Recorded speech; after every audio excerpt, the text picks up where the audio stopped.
Take our lead, let's help you make your mark. Our goal is your satisfaction. Let us show you the way. Key fobs are a wonderful way of being able to access your vehicle from far away. However, like anything else that is battery operated, the battery often has to be changed. Usually, you do not need to reprogram the key fob. The 29th of May 2020.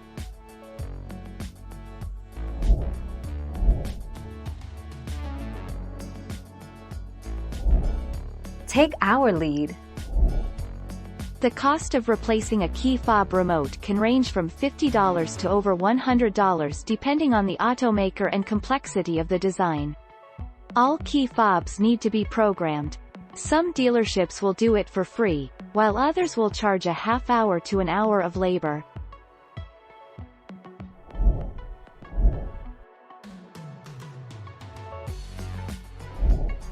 Take our lead.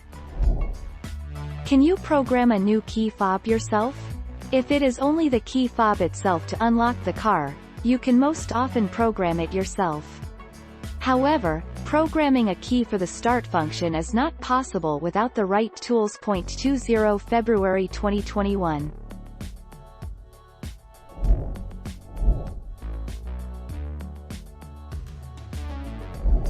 Let's help you make your mark. The most common problem with these car key fobs is that the batteries just go dead over time, in which case replacing the battery should fix the problem. Take the key fob apart and check for broken contacts or misaligned buttons. Reprogram your remote yourself or have a professional do it. 12 March 2020. Thank you for watching. Please subscribe and hit the bell notification.